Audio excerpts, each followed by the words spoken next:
So this is my fourth tip before you start your training, your fitness goals.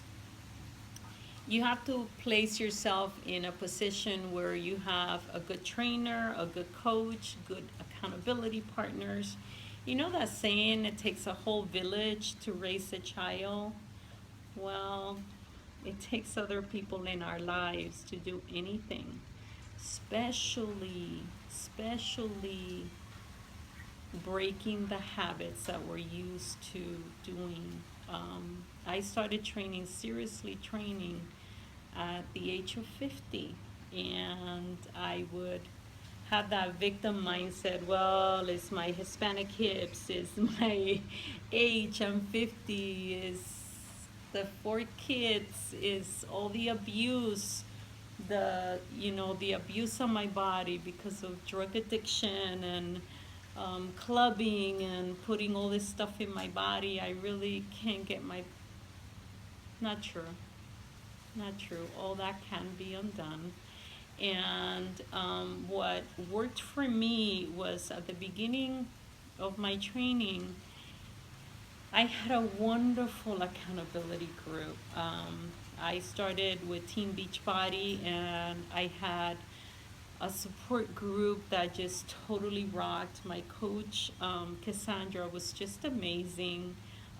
Just all her love and dedication, and just, you can do this, and hey, are you okay when I didn't post? And I started doing those groups, and that's what I do today. And I'm so thankful that I got to see that lived out, um, and modeled right before me. I also, later on, when I wanted to compete, I hired a trainer, and we need others. We need others. I don't know exactly what your fitness goals are, but we need others. We need each other. I continue to do those accountability groups today because they help me stay accountable. I post my food there. I post my workouts. I post how much water I'm drinking. I post about not feeling good and what's going on in my life, because a lot of times our situations, we can be emotional eaters, and they drive us. And if we get that out of our chest and out of our system, then it's easier to just process and just be able to move on. So get others involved in your journey. And make sure you are picking the right people to be in your corner. You don't want to go to those people that are not into eating healthy or working out, or, who have, how can I say, that are dream stealers. I know there's some people in my life that there's no way in the world that I would have gone to them and said, hey, I want to do this, because they're just not those people that I need in my life to encourage me. On the contrary, they would have discouraged me.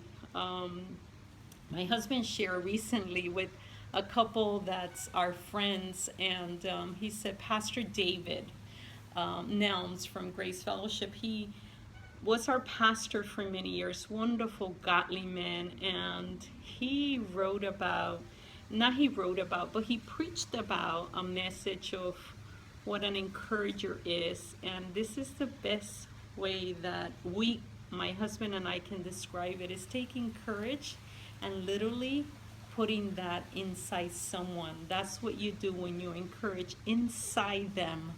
But when you discourage, is you take that courage away from them and you rip that right out of them. And that's not who we want in our corner. We want people that believe in us, that inspire the best in us, that are there to help us to get to our journeys. And we can do it. It's the best thing we can do for ourselves, for our families, for others, is to model that desire to want to change. And it doesn't matter at what age. Just go out and start prepping your food. Don't have those limiting mindsets. I used to think, I can't eat healthy, it's so expensive to eat healthy. That is so not true. That is far from the truth. It is cheaper to eat healthier than not. Takeout is very expensive, and when you buy your meals, you buy your food and you prep it and you have it and you're not eating out, it's a lot cheaper. I found out, at least for our family. Hope that helps.